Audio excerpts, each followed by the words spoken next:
Welcome to T-SAT Aarogyamitra. So ఈ రోజు అంశం వచ్చేసి గుండెలయ చికిత్సలు మరియు నివారణ అన్నమాట. సో సాధారణంగా మనిషి ఆరోగ్యకరమైన మనిషి గుండె నిమిషానికి 72 సార్లు కొట్టుకుంటుంది. కానీ కొన్ని సందర్భాల్లో హెచ్చుతగ్గులు ఉంటాయి. కానీ దీనికి కారణం ఏమిటి?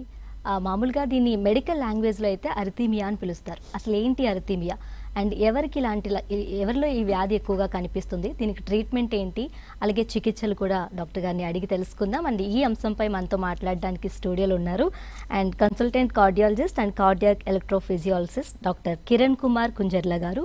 నమస్తే. నమస్తే. సో డాక్టర్ గారు, ముందుగా అరిథీమియా అంటే ఏమిటి? సో కార్డియాక్ అరిథిమియా అంటే మన గుండెకు ఒక వేగం ఉంటుందండి. నార్మల్గా మన యొక్క heart 60 to 100 beats per minute అనే వేగంతో కొట్టుకుంటుంది. ప్లస్ దానికి ఒక లయ ఉంటుంది, ఇట్స్ రెగ్యులర్గా కొట్టుకుంటుంది. సో కార్డియాక్ అరిథిమియా అంటే ఎనీ టైం హార్ట్ రేటు ఈ 60 కంటే తక్కువగా కొట్టుకున్నా లేకపోతే 60 కంటే ఎక్కువగా కొట్టుకున్నా ఇర్రెగ్యులర్గా కొట్టుకున్నా దాన్ని కార్డియాక్ అరిథిమియా అంటారండి. ఓకే. సో అయితే ఈ అరిథీమియా లక్షణాలు ఎలా ఉంటాయి డాక్టర్ గారు? సో ఈ కార్డియాక్ అరిథిమియా ఉన్న పేషెంట్స్ యూజువల్గా వాళ్ళు పాల్పిటేషన్స్ కంప్లైంట్ చేస్తారు. పాల్పిటేషన్స్ అంటే గుండె దడ. నార్మల్గా ఎట్ రెస్ట్ మన యొక్క హార్ట్ బీట్ను మనం ఫీల్ కాము. బట్ కార్డియాక్ అరిథిమియా ఉన్న patients they feel their heart beat, అంటే పాల్పిటేషన్స్ అంటారు. నెంబర్ 2 వచ్చేసి నీరసంగా ఉండడము. నెంబర్ 3 ఈ హార్ట్ బీట్ స్లో ఉన్న పేషెంట్స్ బ్లడ్ ప్రెషర్ తగ్గిపోవడం వల్ల కళ్ళు తిరిగి పడిపోవడము అండ్ సమ్ టైమ్స్ సడన్గా కొలాప్స్ అయ్యి సడన్ కార్డియాక్ అరెస్ట్ జరగడం జరుగుతుంది. కొంతమంది పేషెంట్స్లో ఆయాసము, తొందరగా అలసిపోవడము, ఛాతిలో నొప్పి రావడము, ఇటువంటి లక్షణాలు కార్డియాక్ అరిథిమియా పేషెంట్స్లో మేము ఫ్రీక్వెంట్గా చూస్తుంటామండి. All right. సో విన్నారు కదండి, గుండెలయ్య చికిత్సలు మరి నివారణ ఈ అంశం కోసం మనం మాట్లాడుకుంటున్నాం. And most major common disease అనమాట నవేడేస్లో చాలా మందికి ఎక్కువ అయిపోతుంది. సో మీకు ఈ టాపిక్ కోసం ఎలాంటి సందేహాలు, క్వశ్చన్స్ ఉన్నా స్క్రీన్పై కనిపిస్తున్న నెంబర్స్కి కాల్ చేసి డాక్టర్ గారితో మాట్లాడచ్చు. సో డాక్టర్ గారు, అలాగే గుండెలయ్య రుగ్మతులు ఎన్ని రకాలు ఉంటాయి? గుండె లయ రుగ్మతలు basically one is called bradycardia. Bradycardia అంటే హార్ట్ రేటు స్లోగా ఉండడము. నెంబర్ 2 టెకికార్డియా అంటే హార్ట్ బీట్ అంటే హార్ట్ రేట్ ఫాస్ట్గా ఉండడం. అండ్ నెంబర్ 3 ఇర్రెగ్యులర్గా ఉండడం, హార్ట్ బీట్ ఇర్రెగ్యులర్గా ఉండడము, దాన్ని అరిథిమియా అంటాము. సో ఈ 3 రకాలు దే కమ్ అండర్ కార్డియాక్ అరిథిమియాస్ అండి. ఓకే. ఈ గుండెలయ్య రుగ్మతులను ఏ పరీక్షల ద్వారా మనం నిర్ధారించవచ్చు? So usually cardiac arrhythmia patients they come with certain symptoms. మీకు చెప్పినట్టు గుండె దడ ఉండడము, నీరసంగా ఉండడము, ఛాతిలో నొప్పి రావడము, ఆయాసం రావడము, కళ్ళు తిరిగి కింద పడిపోవడం, ఇటువంటి సిమ్టమ్స్తో వచ్చినప్పుడు ఈ కార్డియాక్ అరిథిమియాను డయాగ్నోస్ చేయడానికి basically do physical examination. Number 2 ECG చేస్తాం. 12 lead ఈసీజీలో హార్ట్ యొక్క రేటు, హార్ట్ యొక్క రిథమ్ తెలుస్తుంది. And number 3 2D echo test చేస్తాం. 2D ఎకో బేసికల్లీ హార్ట్ యొక్క ఫంక్షన్, హార్ట్ పంపింగ్ ఎలా ఉంది, ఏ రేట్తో హార్ట్ పంపింగ్ అవుతుంది అనేది కూడా తెలుస్తుంది. కొంతమంది పేషెంట్లలో డాక్టర్ దగ్గరికి వచ్చినప్పుడు హార్ట్ రేట్ అండ్ రిథమ్ నార్మల్గా ఉండొచ్చు. బట్ వాళ్ళు వన్స్ ఇన్ ఎ వీక్ వాళ్ళు ఈ సిమ్టమ్స్ రావచ్చు. వాళ్ళకి మేము హోల్టర్ లేదా ఎక్స్టెండెడ్ హోల్టర్ అనే ప్యాచ్ ఆర్ డివైస్ అమర్చుతాము. అండ్ ఆ పేషెంట్స్ ఆ device up to 15 to 20 days ఉంటుంది. అప్పుడు ఏమైనా వాళ్ళకి సిమ్టమ్స్ వస్తే we will retrieve data from the device and we will diagnose the cardiac arrhythmia. All right. అలాగే డాక్టర్ గారు, మరి ఈ గుండెలయ్యకి ఈ రుగ్మతులకి మనం ట్రీట్మెంట్స్ ఎలా ఉంటాయి డాక్టర్ గారు? సో ఈ గుండెలయ రుగ్మతలకు ట్రీట్మెంట్ బేసికల్లీ 3 types అండి. Number 1 medication. Let's say if the heart rate is very high or heart rhythm ఇర్రెగ్యులర్గా ఉన్నప్పుడు మేము మెడికేషన్స్ ఇస్తాం. ఈ మెడికేషన్స్తో కంట్రోల్ కాని క్రమంలో radio frequency EP study and radio frequency ablation అనే శస్త్రచికిత్స ద్వారా మేము ట్రీట్మెంట్ చేస్తాం. అండ్ కొంతమంది పేషెంట్లలో హార్ట్ రేట్ తక్కువగా ఉన్నప్పుడు పేస్ మేకర్ అమర్చుతాము. హార్ట్ బీట్ మరీ ఎక్కువగా ఉండి కార్డియాక్ అరెస్ట్ అయ్యే అవకాశం ఉన్న పేషెంట్స్కి డిఫిబ్రిలేటర్ లేదా కార్డియాక్ రీసింక్రొనైజేషన్ థెరపీ డివైస్ అనేది కూడా అమర్చడం జరుగుతుంది. ఆల్రైట్. ఇప్పుడు మీరు అన్నట్టుగానే అసలు పేస్ మేకర్ అంటే ఏంటి డాక్టర్ గారు? So face maker basically heart రేట్ను పెంచుతుందండి. సో యూజువల్లీ హార్ట్ రేట్ ఎప్పుడు తగ్గుతుందంటే యాజ్ వి ఏజ్, అంటే మన పేషెంట్ ఏజ్ పెరుగుతున్న కొద్దీ హార్ట్ లోపల ఉండే ఎలక్ట్రికల్ సిస్టమ్, అంటే ఏదైతే హార్ట్ రేటు హార్ట్ రిథమ్ను రెగ్యులేట్ చేసే ఎలక్ట్రికల్ సిస్టమ్ ఉంటుందో అది డీజనరేట్ జరగడం జరుగుతుంది. సో వీళ్ళకు హార్ట్ రేట్ సడన్గా పడిపోవడము, హార్ట్ రేట్ నార్మల్గా 60 to 100 ఉండే హార్ట్ రేటు సడన్గా 30-20కి పడిపోవడం జరుగుతుంది. సో ఇటువంటి పేషెంట్లకు మేము హార్ట్ బీట్ మెయింటైన్ చేయడానికి ఈ పేస్ మేకర్ అమర్చుతాము. రేర్లీ కొంతమంది చిన్నపిల్లల్లో కూడా పుట్టుకతోనే ఈ హార్ట్ ఎలక్ట్రికల్ సిస్టమ్ డ్యామేజ్ అయి ఉంటుంది. కొన్ని రకాల డిసీజెస్లో వాళ్ళకి కూడా పేస్ మేకర్ అమర్చడం జరుగుతుంది. కొన్ని హార్ట్ సర్జరీస్ తర్వాత కూడా ఈ ఎలక్ట్రికల్ సిస్టమ్ దెబ్బతింటుంది. సో అటువంటి పేషెంట్లకు కూడా మేము ఈ పేస్ మేకర్ అమర్చి వాళ్ళ యొక్క హార్ట్ రేటును కంట్రోల్లో ఉంచడం జరుగుతుంది. అంటే మేము ఈ పేస్ మేకర్ను ప్రోగ్రామ్ చేసి హార్ట్ రేటును 60 కంటే కిందికి రాకుండా చూస్తామన్నట్టు. So basically pace maker heart రేటును పేషెంట్ యొక్క హార్ట్ రేట్ తక్కువ కాకుండా it will maintain the normal heart rate of the patient. Okay. అలాగే డాక్టర్ గారు, ఈ గుండెలయ్య సమస్యలకు శస్త్రచికిత్స చేసే అవకాశం ఏమైనా ఉంటుందంటారా? సో శస్త్రచికిత్సలు కార్డియాక్ అరిథమియాస్ కంటే usually we do EP study and radio frequency ablation. అంటే మేము యాంజియోగ్రామ్ చేసినట్టే గ్రాయిన్ నుంచి we put some wires into the heart and then we will test the electrical system of the heart. ఏమన్నా extra wires, extra electrical wiring system heart లోపల ఉన్నా, లేకపోతే ఏదన్నా scar tissue heart లోపల ఉండి అక్కడి నుంచి సడన్గా హార్ట్ బీట్ ఎక్కువగా పెరిగే అవకాశం ఉంటే మేము రేడియో ఫ్రీక్వెన్సీ ఎనర్జీ డెలివరీ చేయడం ద్వారా అక్కడ ఉండే అబ్నార్మల్ ఎలక్ట్రికల్ యాక్టివిటీని సప్రెస్ చేస్తాం. So this is one way we do procedures to control the arrhythmias. Alright. అలాగే ఈ కార్డియాక్ అరెస్ట్ అంటే ఏమిటి డాక్టర్ గారు? సో కార్డియాక్ అరెస్ట్ అంటే సడన్గా పేషెంట్ కొలాప్స్ అయ్యి హార్ట్ ఫంక్షన్ సడన్గా స్టాప్ అయ్యి పేషెంట్ డెత్ జరగడము జరుగుతుంది. ఈ సడన్ కార్డియాక్ అరెస్ట్ అనేది మోస్ట్ ఆఫ్ ద టైమ్స్ ఈ హార్ట్ రిథమ్ ప్రాబ్లమ్స్ వల్ల జరుగుతుంది. మన హార్ట్ రేటు చెప్పినట్టు 60 to 100 ఉండాలి. సడన్గా కొంతమంది పేషెంట్స్కి హార్ట్ రేట్ సడన్గా 250-300కు అబ్నార్మల్లీ హై హార్ట్ రేట్కి వెళ్ళి సడన్గా హార్ట్ స్టాప్ అయిపోతుంది. So this is called sudden cardiac arrest అండి. ఓకే. ఎవరిలో ఎక్కువగా ఎక్కువగా సడన్గా కార్డియాక్ అరెస్ట్ వచ్చే అవకాశం ఉంటుంది? So sudden cardiac arrest there are many diseases అండి. ఒకటి మెజారిటీ ఆఫ్ ద టైమ్ ఇప్పుడు మనం చూసేది కొరోనరీ ఆర్టరీ డిసీజ్ పేషెంట్స్లో coronary artery disease heart attack వచ్చిన తర్వాత if they don't get treatment in time then heart యొక్క మజిల్ డ్యామేజ్ అవుతుందండి. మన యొక్క హార్ట్ నిమిషానికి 5 liters బ్లడ్ పంప్ చేయాలి. సో అలా కాకుండా హార్ట్ పంపింగ్ ఎఫిషియన్సీ తగ్గి హార్ట్ 2 liter లేదా 3 liter per minute పంపింగ్ చేయగలుగుతుంది హార్ట్ డ్యామేజ్ అయిన హార్ట్. సో వాళ్ళలో సడన్గా VT-VF అంటే మన యొక్క హార్ట్ రేటు సడన్గా 300-400కి రీచ్ అయ్యి సడన్గా కార్డియాక్ అరెస్ట్ జరగడం జరుగుతుంది. So coronary artery disease one of the major reason for sudden cardiac arrest.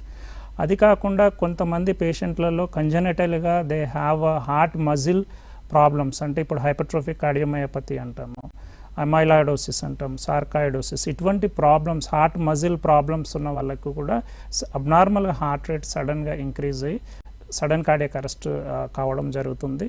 కొంతమందికి అయానిక్ ఛానల్స్ అని ఉంటాయి, అవి అబ్నార్మల్గా ఉండడం వల్ల కూడా ఈ సడన్ కార్డియాక్ అరెస్ట్కి ఎక్కువ ప్రోన్ అవుతుంటారు.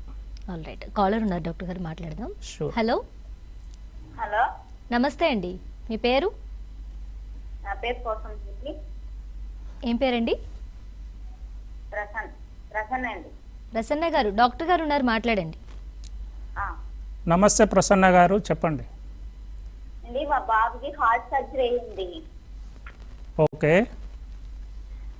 అంటే 1 year లోనే అయ్యింది. ఇప్పుడు వాడికి పిల్లడు అయితే ఏది బాగానే ఉన్నాడు, మీరు చికిత్స చేపిస్తున్నాము అంటే టెస్ట్లు అవిని, కానీ ఏం తినాలన్నా ఆలోచిస్తున్నాడు, తినట్లేదు అట్లా. పిల్లడు అయితే లావట్లా. ఓకే ఓకే సో బేసికల్లీ మీ అబ్బాయికి 1 year age and number 2 growth సరిగా లేదు, అంటే సరిగా బరువు పెరగడం లేదు, హార్ట్ సర్జరీ అయింది, అంతేనా అండి? అంతేనండి. ఓకే. సో బేసికల్లీ అంటే హార్ట్ సర్జరీ ఏమైంది, అంటే ఎటువంటి హార్ట్ సర్జరీ, ఎటువంటి హార్ట్ ప్రాబ్లం ఉంది అండ్ ఎటువంటి సర్జరీ అయింది, ఇవన్నీ తెలుసుకోవాల్సి ఉంటుందండి. మీరు ఒకసారి మమ్మల్ని సంప్రదిస్తే మీకు దానికి కావాల్సిన సొల్యూషన్ నేను చెప్పగలుగుతాను. థ్యాంక్ యూ అండి. థ్యాంక్ యూ ప్రసన్న గారు, థ్యాంక్ యూ.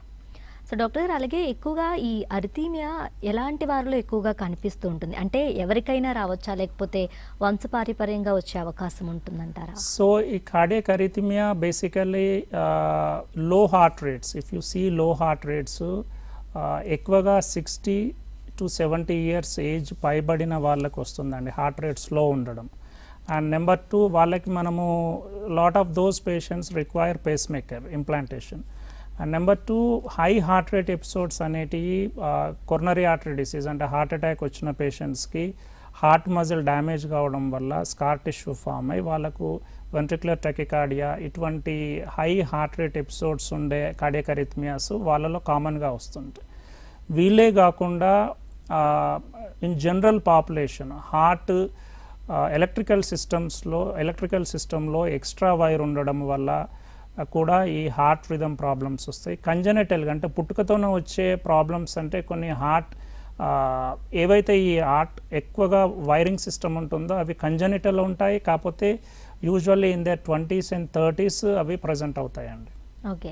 అలాగే గుండె నెమ్మదిగా కొట్టుకోవడం వల్ల శరీరానికి కలిగే నష్టం ఎలా ఉంటుంది డాక్టర్ గారు? లైక్ సో గుండె normal heart rate 60 to 100 and each heart బీట్కి యావరేజ్ 70 ml గుండె పంప్ చేస్తుందండి.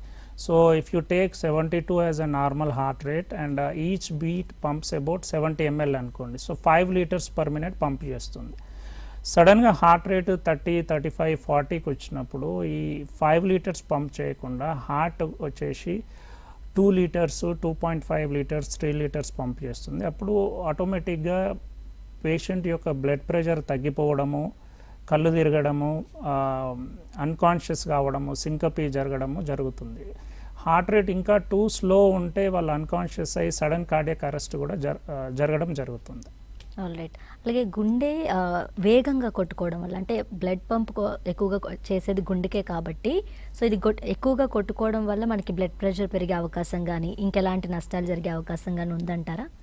So heart rate abnormally high అంటే లెట్సే మన యాక్టివిటీని బట్టి హార్ట్ రేట్ పెరుగుతుందండి. ఇప్పుడు ఎట్ రెస్ట్ 60 to 100 ఉండే హార్ట్ రేటు మనం నడిచినప్పుడు, పరిగెత్తినప్పుడు లేదా ఎనీ వెయిట్ లిఫ్టింగ్ చేసినప్పుడు ఈ హార్ట్ రేటు ప్రపోర్షనేట్గా మన యాక్టివిటీని సపోర్ట్ చేయడానికి హార్ట్ రేట్ పెరుగుతుంది. But at rest heart rate పెరుగుతుంది అంటే దట్ మీన్స్ మనము వేరే ఏమన్నా కారణాలు రూల్ అవుట్ చేయాల్సి ఉంటుంది. లైక్ థైరాయిడ్ ఎక్కువ పనిచేయడము, లేకపోతే మన ఎలక్ట్రోలైట్ డిస్టర్బెన్స్ ఉన్నా కూడా ఈ హార్ట్ రేట్ అబ్నార్మల్లీ ఎక్కువ పెరుగుతుంది. ఈ అరిథమియా వల్ల ఏదైతే హార్ట్ లోపల స్కార్ టిష్యూ ఉండడము, లేకపోతే ఎక్స్ట్రా వైర్ ఉండడం వల్ల హార్ట్ బీట్ పెరిగితే up to certain heart rate ఈ బ్లడ్ ప్రెషర్ పెరుగుతుంది. బట్ బియాండ్ 200, 250, 300 హార్ట్ రేట్లో బ్లడ్ ప్రెషర్ తగ్గడము, పేషెంట్ అన్కాన్షియస్ కావడము, if it is two high cardiac arrest జరగడం జరుగుతుంది. All right. అలాగే ఈ సుప్రావెంట్రిక్యులర్ అరిథమియా అంటే ఏంటి డాక్టర్ గారు? దీని లక్షణాలు ఎలా ఉంటాయి, అంటే మనకి ఎలాంటి హాని చేస్తుంది ఇది అనేది? సో బేసికల్లీ అరిథమియాస్ బ్రాడ్గా మీరు 2 రకాలుగా డివైడ్ చేయొచ్చండి. ఒకటి సూప్రావెంట్రిక్యులర్ టకికార్డియా అండ్ నెంబర్ 2 వెంట్రిక్యులర్ టకికార్డియా. సో మన హార్ట్ లోపల 4 chambers ఉంటాయి, 4 గదులు ఉంటాయి, 2 పై గదులు, 2 కింది గదులు. సో ఈ హార్ట్ రిథమ్ డిస్టర్బెన్సెస్ ఏవైతే పై గదుల నుంచి వస్తున్నాయో వాటిని సూప్రావెంట్రిక్యులర్ టకికార్డియా అంటారు. ఏ హార్ట్ రిథమ్ డిస్టర్బెన్సెస్ ఈ బాటమ్ ఛాంబర్స్ అంటే కింది గదుల్లో నుంచి వస్తున్న వాటిని వెంట్రిక్యులర్ టకికార్డియా అంటారు. ఈ సూప్రావెంట్రిక్యులర్ టకికార్డియాస్ యూజువల్గా బినైన్ అండి, అంటే they don't kill the patient. Majority of the times about more than 95% of the times sudden cardiac arrest కావడం జరగదు. Most of these patients they tolerate symptoms and వాళ్ళు డాక్టర్ దగ్గరికి వస్తారు. వెంట్రిక్యులర్ టెకికార్డియాస్ ఏవైతే బాటమ్ ఛాంబర్స్ నుంచి cardiac అరిథమియాస్ వస్తాయో అవి ఏ bit danger అండి. అంటే some patients they will have a sudden cardiac arrest, but in any way either supraventricular tachycardia or ventricular tachycardia, you have to go to nearest emergency room and you have to see a cardiologist. Alright. ఈ coronary artery disease అంటే ఏమిటి doctor గారు? So coronary artery disease అంటే మన హార్ట్కి మిగతా ఆర్గాన్స్కి blood supply ఎలా ఉంటుందో మన హార్ట్కి కూడా బ్లడ్ సప్లై అవసరం ఉంటుంది. అండ్ మనకు మేజర్గా హార్ట్కి బ్లడ్ సప్లై చేసే 3 రక్తనాళాలు ఉంటాయి. Left side 2, right side 1. Left side left anterior descending artery, left circumflex artery, and right side ఉండేది రైట్ కొర్నరీ ఆర్టరీ. సో ఈ కొర్నరీ ఆర్టరీస్లో ఏమైనా బ్లాకేజెస్ ఏర్పడినప్పుడు రక్త ప్రసరణ తగ్గినప్పుడు ఈ వచ్చే డిసీజ్నే కొర్నరీ ఆర్టరీ డిసీజ్ అంటారు. అది కంప్లీట్గా అక్లూడ్ అంటే కంప్లీట్గా రక్త సరఫరా నిలిచిపోతే then you call it as a heart attack. Alright. So చూస్తున్నారు కదండి, గుండెలయ్య చికిత్సలు నివారణ ఈ టాపిక్ కోసం మనం మాట్లాడుకుంటున్నాం. అండ్ ఈ టాపిక్ పైన మీకు ఎలాంటి సందేహాలు, క్వశ్చన్స్ ఉన్నా స్క్రీన్పై కనిపిస్తున్న నెంబర్స్కి కాల్ చేసి డాక్టర్ గారితో మాట్లాడచ్చు. మీ సందేహాలన్నీ డాక్టర్ గారు నివృత్తి చేస్తారు. సో డాక్టర్ గారు, ఈ కరోనరీ ఆర్టరీ డిసీజ్ కోసం అంటే ఇది అరిథమియాకు ఎలా దారితీస్తుంది? సో కొరోనరీ ఆర్టరీ డిసీజ్ ఉన్న పేషెంట్స్ ఎప్పుడైతే బ్లడ్ సప్లై తగ్గుతుందో హార్ట్కి అంటే ఏదైతే హార్ట్ మజిల్ ఉంటుందో ఈ దాన్ని కార్డియక్ ఇస్కీమియా అంటాం మనం. సో ఇటువంటి పేషెంట్స్కి నేను చెప్పినట్టు వెంట్రిక్యులర్ టెకికార్డియా, వెంట్రిక్యులర్ ఫిబ్రిలేషన్ రావడం జరుగుతుంది. అండ్ సర్టెన్ పేషెంట్స్లో మేజర్ హార్ట్ అటాక్ వచ్చినప్పుడు certain portion of the heart will die and అప్పుడు స్కార్ టిష్యూ ఫామ్ అవుతుంది. ఆ స్కార్ టిష్యూ నుంచి ఈ dangerous arrhythmias like ventricular tachycardia, ventricular fibrillation వచ్చే అవకాశం ఉంటుంది. సో ఈ కొరోనరీ ఆర్టరీ డిసీజ్లో మెజారిటీ ఆఫ్ ద టైమ్స్ వచ్చే arrhythmias VT, ventricular tachycardia, it could be sustained or non sustained or sometimes PVC అంటారు. అంటే ప్రిమెచ్యూర్ వెంట్రిక్యులర్ కాంట్రాక్షన్స్, అంటే heart బీట్లో ఇవి ఎక్స్ట్రా రావడం జరుగుతుంది. అంటే మన హార్ట్ బీట్ పై చెంబర్ నుంచి స్టార్ట్ అవుతుంది, బట్ ఈ కొరోనరీ ఆర్టరీ డిసీజ్ ఉన్న పేషెంట్స్లో పీవీసీస్ రావడం జరుగుతుంది. సో కొరోనరీ ఆర్టరీ డిసీజ్లో మేజర్ వీటీ, విఎఫ్ మేజర్ అండి. ఆల్రైట్. అలాగే వాల్ డిజార్డర్స్ అని వింటూ ఉంటాం కదా డాక్టర్ గారు, అసలు ఏంటి ఆ వాల్ డిజార్డర్స్ అంటే ఏంటి? So valve diseases are different. I mean మన హార్ట్ లోపల ఈ చేంబర్స్ మధ్యన ఉండే వాల్వ్స్ను మెజారిటీ 4 ఉంటాయండి. Left side 2, right side 2. ఈ వాల్వ్స్ లో వచ్చే ప్రాబ్లమ్స్ 2 రకాలు. ఒకటి అవి లీక్ కావడము, నెంబర్ 2 అవి మూసుకపోవడం. ఈ వాల్వ్స్ మూసుకపోయినా లీక్ అయినా కూడా హార్ట్ యొక్క ఛాంబర్ సైజు పెరిగే అవకాశం ఉంటుంది. ఆ ఛాంబర్ పెరిగినప్పుడు ఈ హార్ట్ అరిథమియా అనేటి ఎక్కువగా మనం చూడడం జరుగుతుంది. ఓకే. ఈ వాల్ డిజార్డర్ ఏదైతే ఉందో ఇది అరిథమియాకు దారితీసే అవకాశం ఏమైనా ఉందంటారా? ఎస్. ఈ వాల్వ్ ఐదర్ స్టెనోసిస్ అంటే మూసుకపోవడము లేదా లీక్ కావడము జరిగినప్పుడు హార్ట్ లోపల ఈ 4 గదులు వాటి సైజు పెరిగి హార్ట్ రిథమ్ డిస్టర్బెన్సెస్కి, అరిథమియాస్కి వచ్చే అవకాశం డెఫినెట్లీ ఉంటుందండి. ఓకే. సో అలాగే అదేవిధంగా లైఫ్ స్టైల్ కూడా చాలా మార్చుకోవాలి, అంటే దీనికనే కాదు ఎనీ డిసీజ్కి లైఫ్ స్టైల్ మార్చుకోవాలని వింటూ ఉంటాం. లైఫ్ స్టైల్ అనేది కూడా ఈ అరిథమియాకు కారణం ఉందంటే స్మోకింగ్ లాంటివి, డ్రింకింగ్ లాంటివి, వీటి వల్ల ఎఫెక్ట్ అయ్యే అవకాశం ఏమన్నా ఉందంటారు డాక్టర్ గారు? ఎస్ అండి. స్మోకింగ్, డ్రింకింగ్ వల్ల కార్డియాక్ అరిథమియాస్ ఎక్కువగా చూస్తుంటాం. ఎస్పెషల్లీ బింజ్ డ్రింకింగ్ అంటే ఈ పార్టీ కల్చర్ వచ్చిన తర్వాత ఎక్కువగా మద్యం సేవించడం వల్ల ఏట్రియల్ ఫిబ్రిలేషన్ రావడము, హార్ట్ బీట్ ఇర్రెగ్యులర్గా అయి పేషెంట్స్ హాస్పిటల్కి రావడం జరుగుతుంది. And number 2, apart from alcohol and smoking, cocaine, ఇటువంటివి చాలా dangerous arrhythmias like ventricular tachycardia, ventricular fibrillation వచ్చి సడన్గా కార్డియాక్ అరెస్ట్ జరగడం జరుగుతుంది. సో ఇవి అవాయిడ్ చేయడం మంచిది. Alcohol, smoking, cocaine, any narcotic drugs, they are very dangerous to the heart, especially they cause lot of arrhythmias and sometimes they lead to sudden cardiac arrest. Okay. So చూస్తున్నారు కదండి, గుండెలయ చికిత్సలు మరియు నివారణ ఈ topic కోసం మనం మాట్లాడుకుంటున్నాం.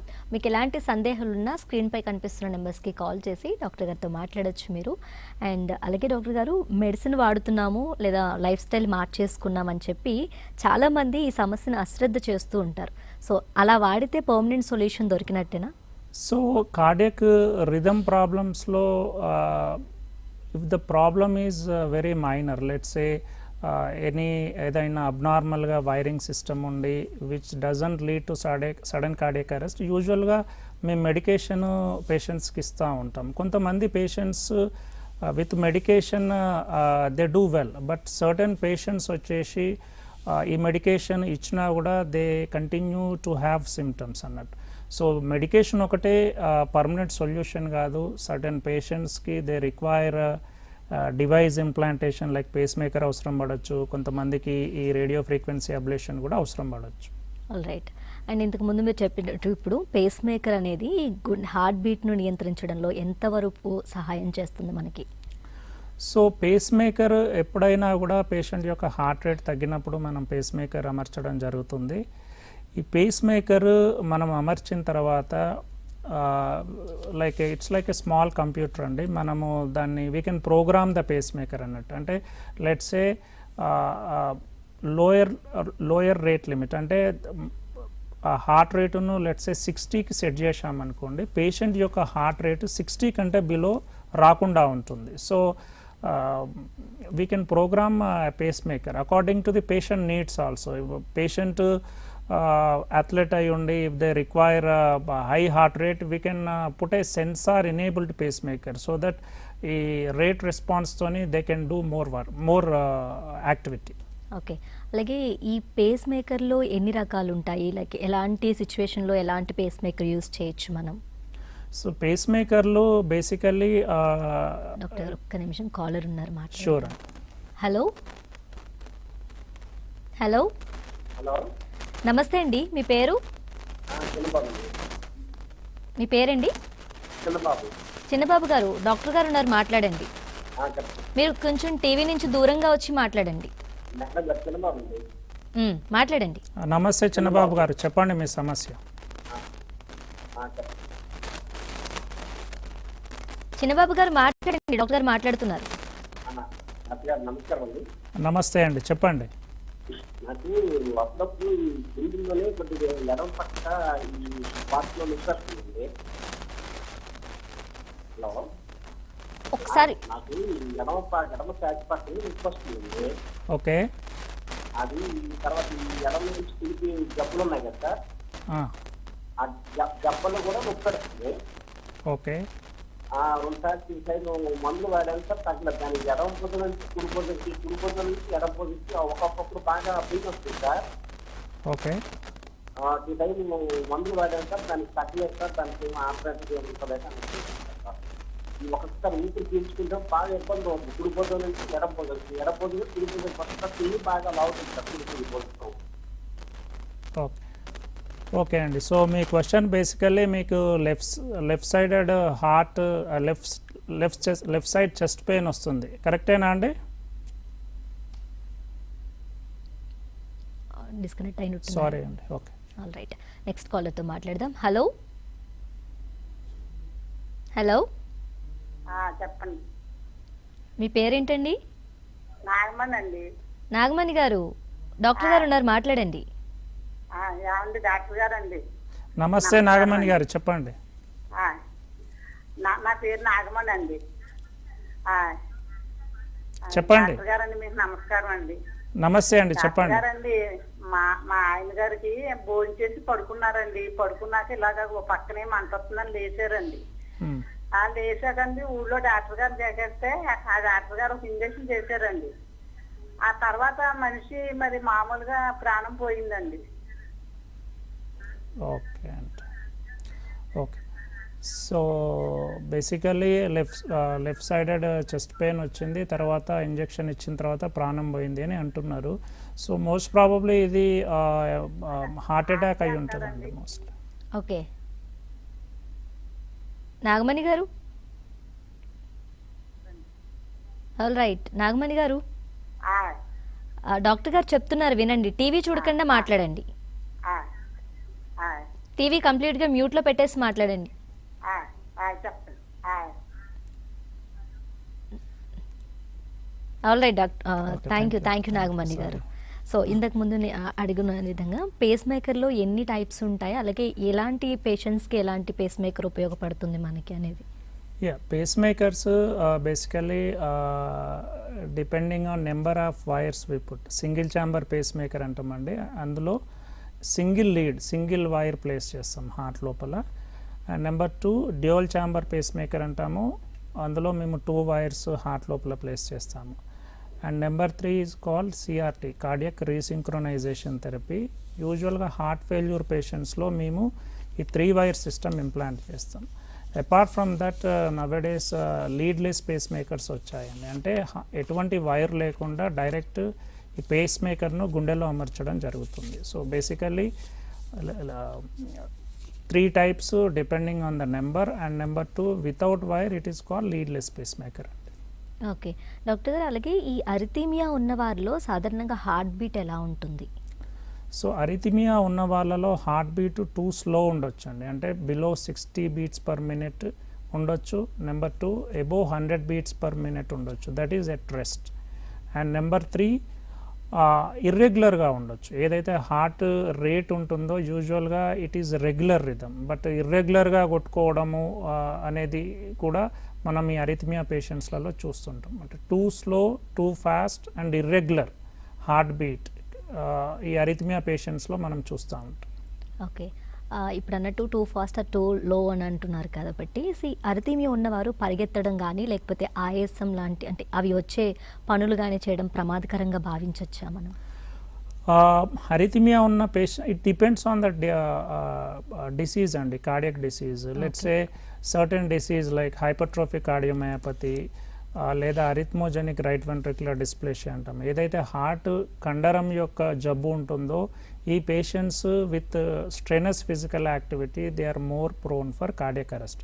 సో అటువంటి పేషెంట్లలో మేము ఈ ఎక్సెసివ్ ఆర్ స్ట్రెనస్ ఫిజికల్ యాక్టివిటీని అడ్వైజ్ చేయమండి. మిగతా పేషెంట్లు they can do routine daily activity and they can do routine physical activity, but strenuous activity చేయడానికి ముందు మీరు it's better to see a cardiologist and take his opinion, because it depends on the disorder. అంటే cardiac disease ఏది ఉందో దానికి సరిపోయేటట్టు physical activity చేయాల్సి ఉంటుంది. Okay, అలాగే డాక్టర్ గారు ఏదైనా మెడిసిన్ తీసుకోవడం వల్ల ఈ అరిథిమియా వచ్చే అవకాశం ఉందా? అలాగే ఏ రకమైన మెడిసిన్ ఎక్కువగా తీసుకోవడం వల్ల సైడ్ ఎఫెక్ట్ అయ్యి అరిథిమియా వచ్చే అవకాశం ఉంటుంది?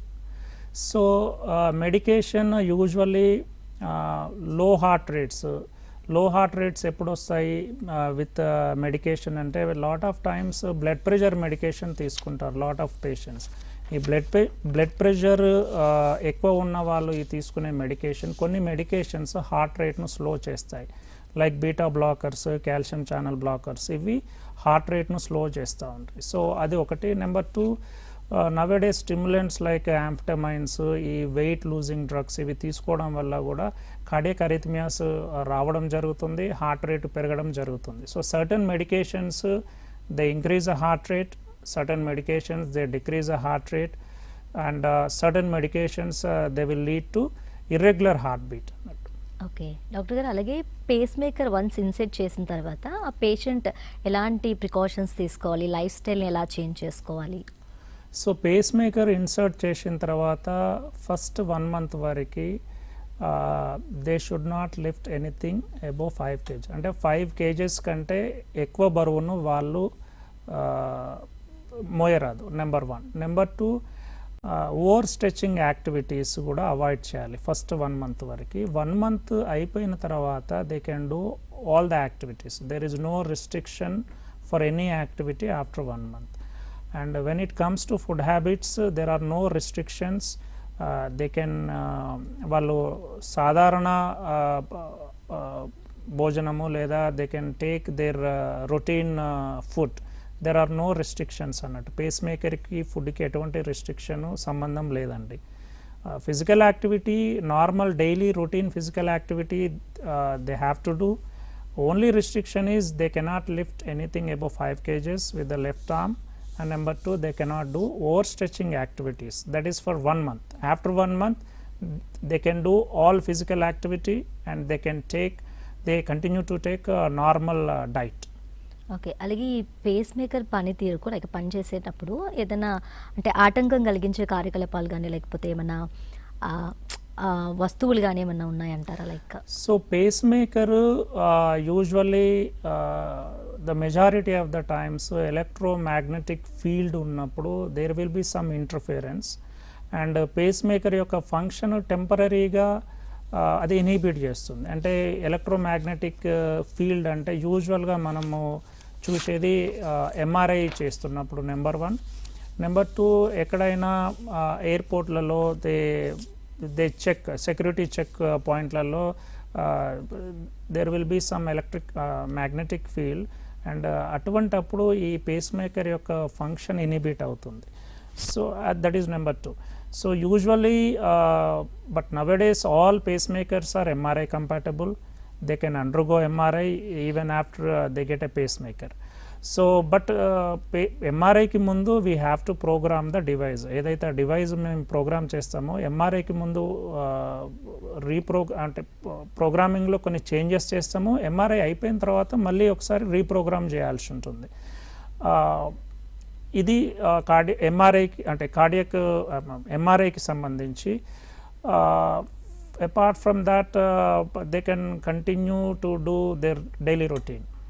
ఓకే, అలాగే ఇది వన్స్ ఇన్సైట్ చేసిన తర్వాత ఎన్ని డేస్ తర్వాత అంటే ఎన్ని డేస్కి తర్వాత మనకి డాక్టర్ని కన్సల్ట్ అవ్వాల్సిన అవసరం ఉంటుంది ఎక్కువగా? సో పేస్ మేకర్ అమర్చిన తర్వాత యూజువల్గా ఏదైతే మనం లెఫ్ట్ కాలర్ బోన్ ఇక్కడ అమర్చుతామో ఇది అమర్చిన తర్వాత ఆ యొక్క ఇన్సర్షన్ పాయింట్ పర్ఫెక్ట్గా హీల్ అయిన తర్వాత probably it will take 2 to 3 weeks, some times ఒక 1 month పడుతుంది అది హీల్ కావడానికి. ఒకసారి హీల్ అయిన తర్వాత we check pace maker every 6 months. ఈ 6 monthsకి ఎప్పుడైతే పేషెంట్ వస్తారో అప్పుడు మేము ఏమేమి చూస్తామంటే పేస్ మేకర్ని ఇంట్రాగేట్ చేసి, ఈ పేస్ మేకర్స్ యూజువల్గా బ్యాటరీతో రన్ అవుతాయండి. Like your cell phone or any electrical car బ్యాటరీతో రన్ అవుతాయి. యూజువల్గా పేస్ మేకర్ యొక్క బ్యాటరీ వచ్చేసి 10 years వరకు పనిచేస్తుంది. So every 6 months when we interrogate pace maker ఇంకా బ్యాటరీ ఎంత లాంజివిటీ ఉంది నెంబర్ 1. నెంబర్ 2, పేషెంట్కి ఈ పేసింగ్ సపోర్ట్ ఎంత అవసరం పడుతుంది నెంబర్ 2. నెంబర్ 3, పేస్ మేకర్ ఎలా పనిచేస్తుంది, ఎనీ అబ్నార్మల్ పారామీటర్స్ ఉన్నాయా అనేది చెక్ చేస్తాం. ఏమన్నా అబ్నార్మల్గా ఉంటే we will fix it, we will reprogram the device, and we'll tell patient to come after 6 months. So every 6 monthsకి మేము చెక్ చేస్తాము. ఎప్పుడైతే బ్యాటరీ ఇంకొక 6 months లోపల బ్యాటరీ కంప్లీట్గా డౌన్ అవుతుందంటే ఇంకొక 6 monthsలో మనం పేస్ మేకర్ అంటే బ్యాటరీ చేంజ్ చేయాల్సిన టైం వస్తుందో వీ చెక్ మోర్ ఫ్రీక్వెంట్లీ, అంటే ఎవ్రీ మంత్కి చెక్ చేస్తాము. And when it is within 6 months then we will change the battery. Okay, and doctor గారు ఈ పేషెంట్ యొక్క సిచ్యువేషన్ మారిన తర్వాత ఈ పేస్ మేకర్ను అప్గ్రేడ్ చేయొచ్చా లేకపోతే కంప్లీట్గా రిమూవ్ చేయాల్సిన అవసరం ఉంటుందా? సో పేస్ మేకర్ అప్గ్రేడ్ అంటే sudden patients let's a pacemaker అమర్చిన తర్వాత వాళ్ళ యొక్క హార్ట్ పంపింగ్ వీక్ కావచ్చు. ఆ వీక్ అయినప్పుడు మేము ఈ డివైస్ను ఇంకొక ఎక్స్ట్రా వైర్ ఇన్సర్ట్ చేసి సిఆర్టీకి అప్గ్రేడ్ చేస్తాం. అది number 1. Number 2, in olden days single chamber అంటే single wire pacemaker insert single wire system ఉన్న వాళ్ళకి sometimes we upgrade the device to dual chamber face maker. And device removal వచ్చేసి యూజువల్గా device infect అయినప్పుడు then we remove the device, and left side insert చేసిన device ఒకవేళ infect అవుతే మేము will place it from the right side అన్నట్టు. So device explantation infection is one of the reason. Or ఏమన్నా pacemaker components let's say if they are not working properly, ఏదైతే wire ఉంటుందో wire fracture కావడము లేకపోతే ఆ wire యొక్క insulation ఏమన్నా damage కావడం అటువంటివి జరిగినప్పుడు we take out that pacemaker completely and we will put a new device. Okay, and అలాగే ఈ పేస్ మేకర్ ఉన్న పేషెంట్స్ ఎవరైతే ఉన్నారో వాళ్ళు తెలుసుకోవాల్సిన ఏమైనా ఆహార నియంత్రణలు కావచ్చు లేకపోతే మందులు ఏమైనా ఉన్నాయంటారు డాక్టర్ గారు? సో పేస్ మేకర్ ఇన్సర్ట్ చేసిన తర్వాత ఆహారపు అలవాట్లు యూజువల్గా we don't change anything. I mean patients వాళ్ళు నార్మల్ డైట్ తీసుకోవచ్చు. మేము అంటే if they have other restrictions that is okay, but from pacemaker point of view diet habits change చేసుకోవాల్సిన అవసరం ఏం లేవండి. ఓకే. అలాగే ఈ పేస్ మేకర్ రోగి ఇతర వైద్య విధానాలు అంటే ఎంఆర్ఐ స్కాన్లు ఇలాంటివి ఉంటాయి కదా, అలాంటివి ఏమన్నా చేసుకోవచ్చా, అంటే చేసుకునే అవకాశాలు ఉంటాయా? సో పేస్ మేకర్ ఉన్న పేషెంట్స్ సిటీ స్కాన్ చేసుకోవచ్చు, చెస్ట్ ఎక్స్రే చేసుకోవచ్చు, ఎటువంటి రీప్రోగ్రామింగ్ అవసరం లేదు. నెంబర్ 3 ఎంఆర్ఐకి వచ్చేవరకు most of the current pacemakers అంటే ఈ మధ్యలో మనం ఇన్సర్ట్ చేసే పేస్ మేకర్స్ అన్నీ కూడా ఎంఆర్ఐ కంపాటబుల్, అంటే పేషెంట్స్ ఎంఆర్ఐ తీయించుకోవచ్చు. బట్ ఎంఆర్ఐకి ముందు మనము ఆ పేస్ మేకర్ను ప్రోగ్రామ్ చేసి we have to change certain parameters, then they can undergo MRI. Olden డేస్లో ఇన్సర్ట్ చేసిన pacemakers they are not MRI compatible, అంటే that means they cannot undergo MRI. But nowadays all pacemakers are MRI compatible, కాబట్టి వాళ్ళు MRI చేయించుకోవచ్చు. And CT scan any patient with pacemaker CT scan, chest X-ray, ultrasound abdomen, ultrasound టెస్టులు ఏ ఇబ్బంది లేకుండా చేయించుకోవచ్చు. Okay. అలాగే doctor గారు ఈ అంటే పేషెంట్ యొక్క పేస్ మేకర్లు ఎక్కువ కాలం లేదా సరైన విధంగా పనిచేసడానికి మీరు ఎలాంటి సజెషన్స్ ఇస్తారు వాళ్ళకి? సో యూజువల్గా పేస్ మేకర్ ఒకసారి మనం ఇన్సర్ట్ చేసినప్పుడు ద లాంజివిటీ అంటే ఆ బ్యాటరీతో రన్ అవుతుంది. So it totally depends on their need. Let's a పేషెంట్కి పేస్ మేకర్ యొక్క అవసరము 100% ఆఫ్ ద టైం హార్ట్కి అవసరం పడుతుంది, అంటే ఎవ్రీ బీట్ కూడా పేస్ మేకర్ రిక్వైర్మెంట్ ఉంది అంటే ఆ పేస్ మేకర్ లాంజివిటీ కొంచెం తక్కువగా ఉంటుంది. So it totally, I mean longevity totally depends on patient's requirement. Certain patients ki only 5% of the time they require support from the device, and 95% of the time వాళ్ళ own heart rate సరిపోతుంది, and rest of the time like 5% 2% of the time ఈ pace maker facing requirement అవసరం పడే వాళ్ళకి battery longevity ఎక్కువ ఉంటుంది. All right. So చూస్తున్నారు కదండి, గుండెలయ్య చికిత్సలు మరియు నివారణ కోసం మాట్లాడుకున్నాం. డాక్టర్ గారు చాలా చక్కగా వివరిస్తున్నారు. అండ్ అలాగే మీకు ఈ అంశంపై ఎలాంటి సందేహాలు, క్వశ్చన్స్ ఉన్నా స్క్రీన్పై కనిపిస్తున్న నెంబర్స్కి కాల్ చేయండి. మీ క్వశ్చన్స్కి డాక్టర్ గారు నివృత్తి చేస్తారనమాట. సో డాక్టర్ గారు, ఐసీడీ యొక్క ప్రయోజనం ఎలా ఉంటుంది అండ్ పేస్ మేకర్కి దీనికి భిన్నంగా ఎలా పనిచేస్తుంది?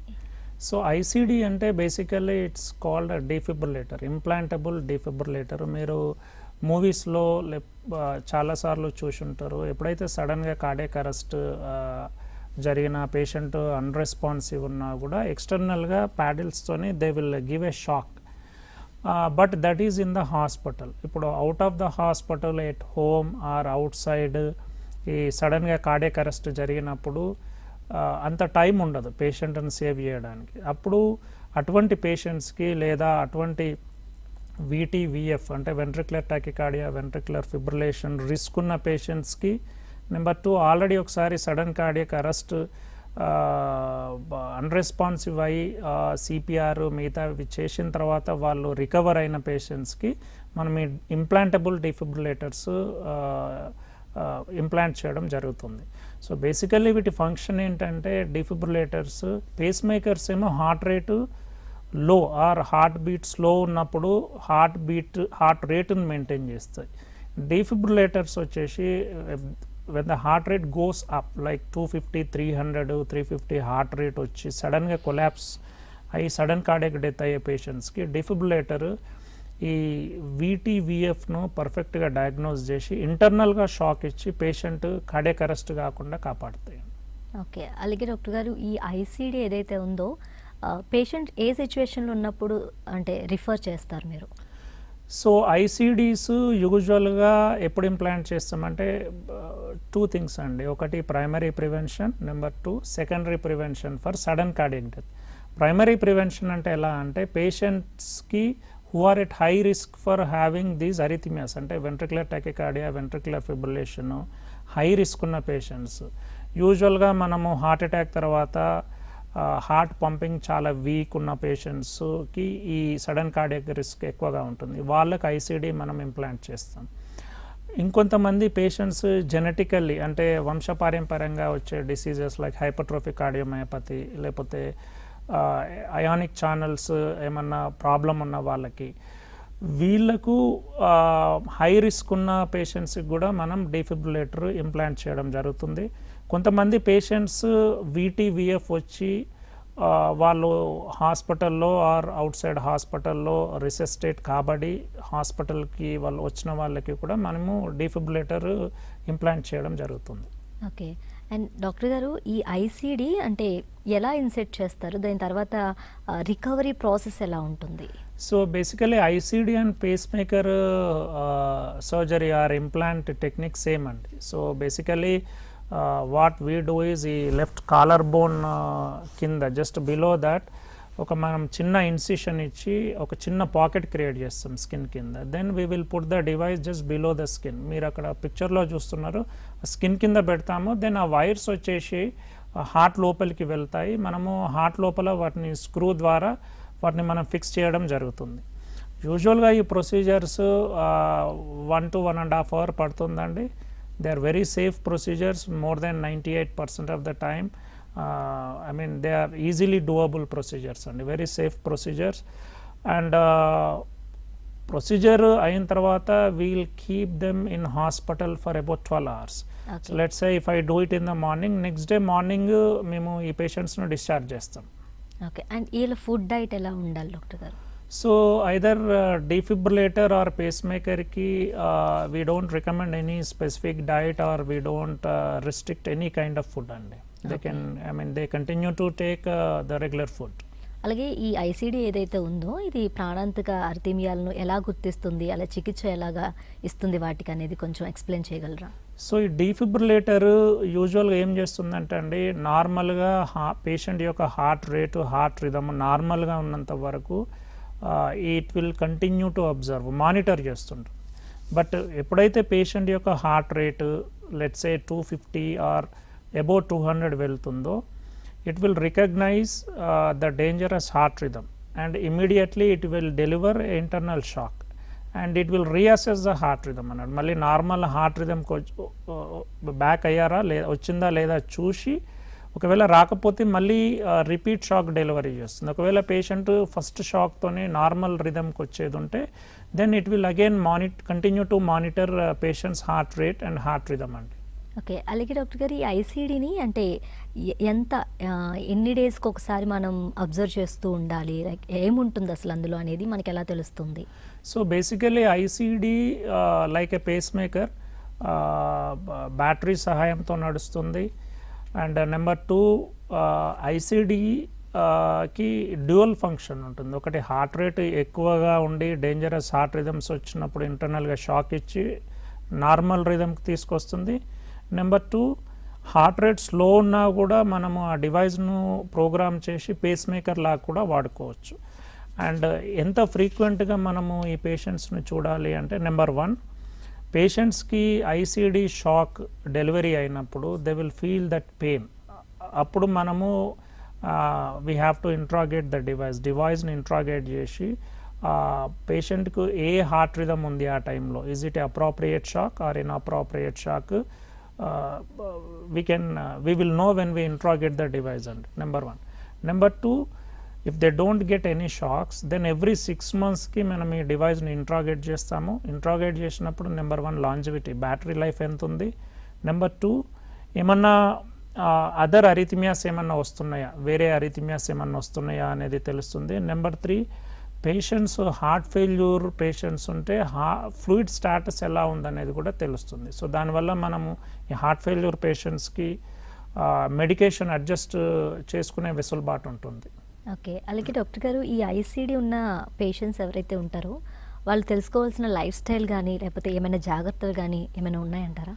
సో ఐసీడీ ఉన్న పేషెంట్స్ జాగ్రత్తలు అంటే డిపెండ్స్ అండి. ఇప్పుడు వాళ్ళకు ఈ ఐసీడీ ఎందుకు అమర్చాం మనం, ఇప్పుడు కొర్నరీ ఆర్టరీ డిసీజ్ ఉండి హార్ట్ పంపింగ్ తక్కువ ఉన్న వాళ్ళకి అంటే ఈ కొర్నరీ ఆర్టరీ డిసీజ్కి ఏవైతే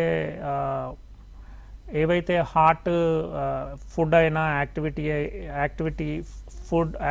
ఏవైతే మనము ప్రిస్క్రైబ్ చేస్తామో అవే వర్తిస్తాయి. స్పెసిఫిక్గా ఐసీడీ ఉన్న పేషెంట్స్కి we don't recommend any specific activity or any specific food intake or we don't restrict them. But కొంతమంది పేషెంట్స్కి let's a hypertrophic cardiomyopathy, ARVD ఉన్న పేషెంట్స్కి we tell them not to do strenuous activities because ఈ strenuous activity చేసినప్పుడు it may induce dangerous heart rhythms అండి. So it depends on the primary condition, అంటే ఎందుకు మనం పెట్టామనే దాని మీదనే డిపెండ్ అయి ఉంటుంది. ఓకే. అండ్ ఐసీడీ రోగి అంటే సేఫ్గా ఎంఆర్ఐ స్కాన్లు ఇలాంటివి ఏమైనా చేయించుకోగలరా? So when it comes to MRI అండి, pacemaker or ICD same అండి. ఐ మీన్ ఇప్పుడున్న ICDs most of them nowadays all are MRI compatible. But before undergoing అంటే ఎంఆర్ఐకి వెళ్ళే ముందు మేము ఈ ఐసీడీని ఇంట్రాగేట్ చేసి we program the device and మేము ప్రోగ్రామ్ చేసిన తర్వాత they can safely undergo MRI. ఆ ఎంఆర్ఐ స్కాన్ నుంచి బయటకు వచ్చిన తర్వాత we will reprogram the device so they can safely undergo MRI. But olden devices, let's say last 10 years back unna devices, some of them are not MRI compatible annattu. So MRI we cannot do MRI for those patients. So before MRI we have to interrogate the device, number one, and patient కూడా అక్కడ ఉండే రేడియాలజిస్ట్కి చెప్పాలి నాకు ఈ device ఉందంటే they will take care of it. I mean MRI చేయొచ్చా చేయలేమా అనేది వాళ్ళు డిసైడ్ చేస్తారు. ఒకవేళ if it is MRI compatible device then we will program a device so that patient can safely undergo MRI. Okay doctor గారు, అలాగే ఈ ICD ఉన్న అంటే ఈ పేషెంట్కి ఐసీడీ వల్ల షాక్ అయితే ఫీల్ అవుతాం కదా, సో అప్పుడు మనం ఏం చేయాలి అప్పుడు? సో ఈ ఐసీడీ బేసికలీ మనం ఎందుకు అమర్చుతాము, డేంజరస్ హార్ట్ రిథమ్ VT-VF వచ్చిన వాళ్ళకి ఇంటర్నల్గా షాక్ ఇవ్వడానికి. సో ఇంటర్నల్గా షాక్ ఇచ్చి పేషెంట్ నార్మల్ సైనస్ రిథమ్కి వచ్చినప్పుడు గుడ్ థింగ్ అంటే the thing they have to do ఏంటంటే ఇమ్మీడియట్గా వాళ్ళు నియరెస్ట్ ఎమర్జెన్సీ రూమ్కి వెళ్ళాలి. బికాజ్ ఇమ్మీడియట్గా ఇంకో షాక్ వచ్చే అవకాశం ఉంటుంది. సో నియరెస్ట్ కార్డియాలజిస్ట్ను వెళ్ళినప్పుడు డివైస్ ఇంట్రాగేట్ చేసి అప్రాప్రియేట్ షాకా ఇన్అప్రాప్రియేట్ షాకా, పేషెంట్కి ఎందుకు ఈ షాక్ డెలివరీ అయిందని మేము నిర్ధారణ చేస్తాం.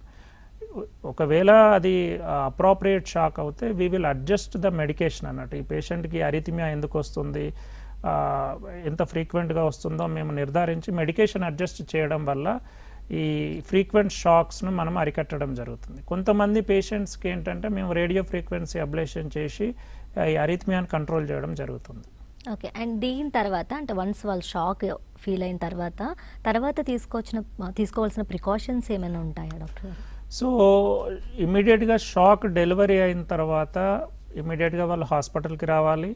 తర్వాత మేము device interrogate we will do device interrogation. ఒకవేళ ఇన్అప్రాప్రియేట్ షాక్ అనుకోండి then we will reprogram the device. ఏదైతే ఆ డివైస్ ఉంటుందో it's like a small computer అన్నట్టు. వీ విల్ రీప్రోగ్రామ్ డివైస్ అన్నట్టు ఇన్అప్రాప్రియేట్ షాక్స్ రాకుండా. అప్రాప్రియేట్ షాక్స్కి we will adjust medication and ఏమైనా ఎలక్ట్రోలైట్ డిస్టర్బెన్సెస్ ఉన్నాయా, ఇంకా ఏమైనా కరెక్టబుల్ థింగ్స్ ఉంటే మేము కరెక్ట్ చేస్తామండి. ఓకే.